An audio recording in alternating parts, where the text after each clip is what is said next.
Banyak banget di antara kalian yang nanya ke aku gimana caranya kerja remote setelah tahu kalau aku adalah full-time remote worker. Keputusan untuk resign dari my previous job dan memilih untuk menjadi full-time remote worker adalah keputusan terbaik yang pernah aku buat dalam hidup aku. Aku udah menjalani 3 jenis pekerjaan. Kerja full-time di corporate, on-site, ataupun di office, kerja formal di government, dan juga sekarang sebagai full-time remote worker. Semuanya tentunya punya plus minusnya, dan kebetulan kerja remote begini adalah yang paling sesuai dengan lifestyle yang aku inginkan. Kalau kamu ingin kerja remote, you are not alone. 5 dari 10 orang yang aku kenal yang sekarang statusnya punya full-time office job di suatu tempat, nggak akan menolak kalau mereka ditawarkan untuk full-time remote jobs. Yang menghalangi mereka untuk dapat kerja remote adalah satu, yaitu kurangnya pengetahuan. Alih-alih dapat decent job, mereka kena penipuan. Video ini dibuat untuk kalian yang memang lagi nyari info dari nol tentang remote work. Kita akan kupas ini melalui 4 segmen. Pertama, segmen switching karir. Ini segmen yang penting banget, apalagi kalau misalkan kalian nggak ada digital knowledge. Segmen kedua adalah pre-work preparation. Segmen yang akan ngebahas gimana caranya apply kerja remote. Segmen ketiga adalah post-work. Section yang akan ngebahas gimana cara optimasi kerja remote. Yang terakhir adalah section fraud ataupun penipuan. Aku lulusan S1 Pendidikan Bahasa Inggris. Seharusnya aku kerja sebagai guru, tapi sekarang pekerjaan aku adalah full-time performance marketer. Yang aku lakukan ini adalah switching karir. Performance marketing basically punya tanggung jawab untuk bawa omset ke perusahaan lewat iklan. Bisa dari iklan Facebook, Instagram, Google, ataupun TikTok. Kenapa aku milih performance marketing? Selain karena job opportunity remote-nya yang banyak dan range salary-nya yang lumayan tinggi, aku suka sama pekerjaan ini. Pekerjaan ini tuh punya sistem Pareto. Effort 20%, tapi kita bisa nikmatin hasil yang 80%. Dan itu yang ngebuat pekerjaan ini itu sangat satisfying dan fulfilling. Untuk bekerja full remote, satu-satunya pilihan agar opportunity kamu itu banyak adalah dengan punya spesialisasi digital.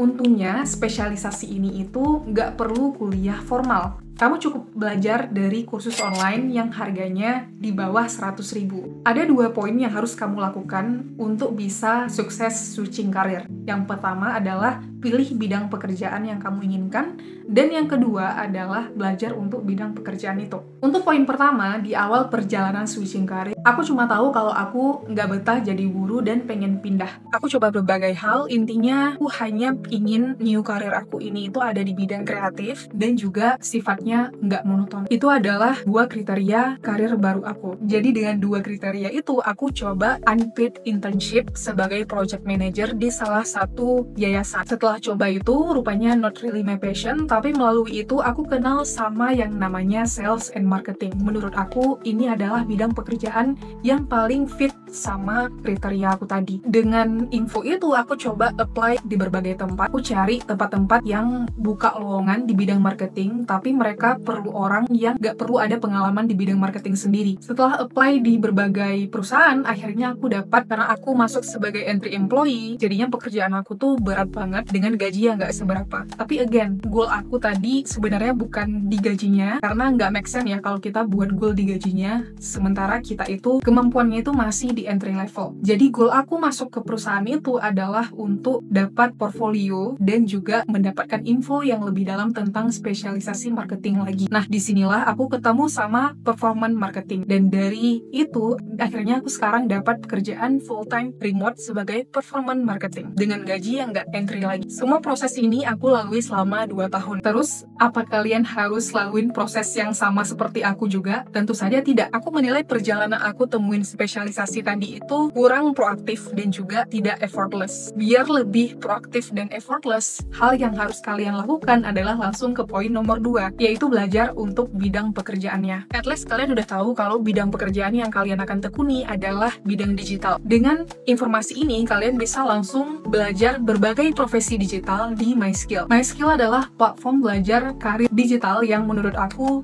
paling affordable, karena langganannya itu bulanan dan kita cuman harus bayar segini doang untuk bisa akses semua e-course profesi digital yang ada di dalam platformnya. Selain itu, mereka juga ngasih e-sertifikat untuk kita yang udah berhasil selesain setiap materi yang ada di dalam platform ini. Approach untuk explore spesialisasi kalian melalui MySkill adalah jangan belajar semua materi video yang ada di sini, tapi belajar belajar aja materi video bagian yang khusus menjelaskan gimana cara kerja suatu bidang tersebut. Jadi katakanlah kamu ingin menjadi seorang digital marketing, belajarnya di bagian cara menjadi digital marketer. Dengan approach ini, kamu bisa dapat berbagai insight tentang profesi digital, dan aku rasa info tersebut akan lebih membantu kamu untuk menentukan apa yang ingin kamu tekuni di karir digital kamu. Oke, setelah dapat decision untuk karirnya, gimana caranya dapat kerja remote? Aku sendiri dapat remote job yang sekarang ini dari Jobstreet setelah beberapa kali apply di Glints dan juga di LinkedIn. Selain lamar lewat aplikasinya, aku juga reach out langsung ke perusahaannya lewat email HRD mereka ataupun sosial media mereka. Hal yang aku kasih ke perusahaan cuma dua, yaitu CV dan portfolio. I always keep cover letter karena menurut aku selama perusahaannya itu bukan perusahaan yang formal kayak BUMN, menurut aku cover letter adalah waste of effort. Tapi penasaran juga, HRD sekarang masih kasih poin nggak ya untuk kandidat yang ngasih cover letter? Aku sendiri dapat penawaran remote job yang mewajibkan untuk ada pengalaman kerja. Nah, bagi kalian yang belum ada pengalaman kerja, kalian bisa apply di entry level yang nggak mewajibkan pengalaman kerja, tapi mewajibkan kemampuan ataupun keahlian. Mengenai platform untuk cari kerja remote, ada dua jenis platform yang bisa kalian coba. Yang pertama adalah platform yang umum seperti LinkedIn, Glints, ataupun Jobstreet. Ada juga platform yang khusus untuk remote job. Biasanya platform ini berbayar. Kelebihan platform khusus seperti ini adalah kalian bisa apply pekerjaan luar negeri yang gajinya itu dolar. Platform general ini itu ada juga lowongan pekerjaan di luar negeri, misalnya kayak Malaysia ataupun Singapura, tapi limited banget dan kompetitif banget. Meskipun begitu, aku saranin kamu untuk coba yang platform general dulu, karena pengalaman aku, entry job di luar negeri itu agak susah kalau kita cuman bermodalkan belajar doang. Peralatan yang penting banget untuk apply pekerjaan yang gak ada pengalaman kerja adalah portfolio. Again, pengalaman kerja ini itu artinya adalah pengalaman kerja relevan ya. Jadi katakanlah kalau misalkan kamu switching karir dari menjadi guru ke pekerjaan yang sangat nggak relevan sama guru, itu sama aja kamu nggak ada pengalaman kerja. Jadi modal kamu hanya pengetahuan. Peralatan yang penting banget untuk apply pekerjaan yang nggak ada pengalaman kerja yang relevan adalah portfolio. Di portfolio ini kamu bisa jajari hasil penerapan dari kemampuan kamu di sebuah dummy project ataupun di project hasil volunteering. Portfolio itu nggak harus cantik. As long as karir tujuan kamu itu bukan desain, portfolio itu yang penting bisa menjelaskan secara detail gimana caranya kamu menyelesaikan suatu masalah. Kalau kamu udah siapin CV dan portfolionya, saatnya kamu job hunting. Berdasarkan pengalaman aku, hindari pekerjaan yang commission based dan juga pekerjaan yang gajinya itu nggak make sense dengan job desk yang kecil. Pekerjaan yang commission based harus dihindari karena ini itu nggak ada gaji yang fix dan kamu nggak ada kontrak. Resikonya adalah kamu bisa jadi nggak ada pemasukan sama sekali dan kamu bisa kehilangan pekerjaan itu kapan aja. Gaji yang besar dengan job desk yang kecil biasanya ditampilin dengan range yang jauh. Gaji pokok kamu biasanya adalah angka minimal ini, sedangkan yang sisanya itu adalah bonus. Aku sangat menghindari pekerjaan dengan bonus karena keseringannya memang didesain sama perusahaan untuk bisa didapatkan oleh karyawan. Karena bonus ini itu berdasarkan target. Jadi kalau kita mencapai target, kita dapat bonus gitu. Nah, target-target ini biasanya itu memang didesain nggak make sense oleh perusahaan. Mungkin ada di luar sana perusahaan yang memang buat estimasi bonus ini lebih make sense, tapi most of the time memang nggak make sense. Jadi saran aku, cari aja pekerjaan yang nggak ada bonusnya. Dan biasanya pekerjaan yang sistem kayak gini itu bisa kasih gaji kamu lebih tinggi daripada pekerjaan yang ada sistem bonus. Kamu udah diterima dan udah punya satu pekerjaan remote yang full time. Amin, semoga kamu keterima. Jangan settle untuk satu pekerjaan aja. Ini akan buang privilege kamu sebagai remote worker. Privilege remote worker adalah punya 3-4 part-time atau freelance job tanpa ngerasain burnout. Jadi makanya kamu bisa nemuin remote worker yang gajinya itu ada yang 2 digit, ada juga yang 3 digit kalau misalkan dia kerjanya di luar negeri, tergantung load dan bidang pekerjaannya. Most of the time, hasil 2 digit atau 3 digit ini itu nggak cuma dari satu source of salary, tapi dari berbagai source. Part-time dan freelance itu beda. Part-time kamu kadang-kadang ada kontrak juga dan durasinya itu sama kayak kita kontrak untuk full-time job. Cuman bedanya adalah part-time job ini itu kita bisa kerjain kapan aja. Freelance pekerjaannya project based. Pekerjaan kamu akan selesai setelah ngerjain beberapa project. Untuk dapatin part-time job, selain job hunting seperti yang kamu lakukan untuk full-time job tadi, kamu juga bisa open service di LinkedIn. Di sini kamu bisa naruh fee dan juga portfolio kamu. Sepengalaman aku, kalau kamu aktif di LinkedIn, bukan hanya naruh portfolio doang ataupun open service gini, tapi juga kayak create konten tentang hasil-hasil pekerjaan kamu, opportunity untuk di-hire sama HRD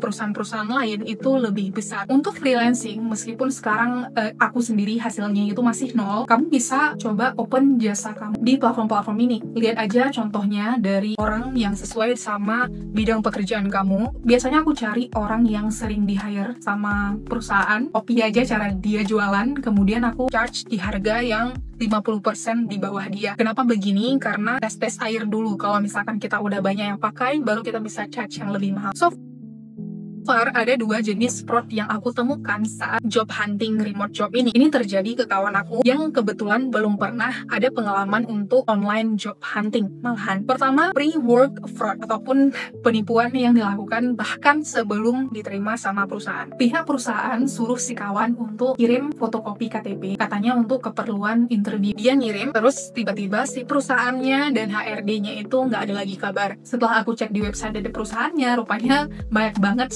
yang sebenarnya kalau kawan aku ini lebih teliti, dia bakal tahu kalau perusahaan ini itu nggak ada. Jadi alamatnya bukan alamat suatu perusahaan dan juga websitenya itu kosong. Jadi saran aku, kamu adalah cek profile perusahaan sebelum kamu lamar pekerjaan. Yang kedua adalah post-work fraud atau penipuan yang dilakukan setelah kita itu diterima sama perusahaan. Kawan udah dapat job desk dari perusahaan, kalau selesaikan ini, baru dia nanti dapat pemasukannya, kata si HR. Rupanya sebelum ngerjain tugasnya, si HR ini bilang kalau si kawan aku ini harus ngirim uang 100.000 ke platform perusahaan mereka. Katanya nanti uangnya itu bisa ditarik kembali kok, gitu. Aku bilang sama si kawan, kamu keluar aja, mendingan kamu cari pekerjaan yang gak commission based. Karena pekerjaan yang commission based, kebanyakan itu adalah pekerjaan yang agak asas. Kebanyakan dari itu juga mendekati fraud ataupun penipuan. Semua yang aku sampaikan di atas adalah pure dari pengalaman aku. Jadi, sifatnya sangat subjektif. Kamu bisa ambil advice aku untuk ngembangin POV kamu, tapi jangan jadiin insight untuk keputusan terakhir. Semoga perjalanan untuk dapat remote job ini mudah bagi kamu, dan semoga video ini bisa bermanfaat untuk kamu juga. Jangan lupa thumbs up kalau memang kamu merasa ini bermanfaat, dan jangan lupa subscribe kalau kamu tertarik dengan personal growth ataupun pengembangan diri di era AI. Sampai jumpa di video berikutnya. Dadah!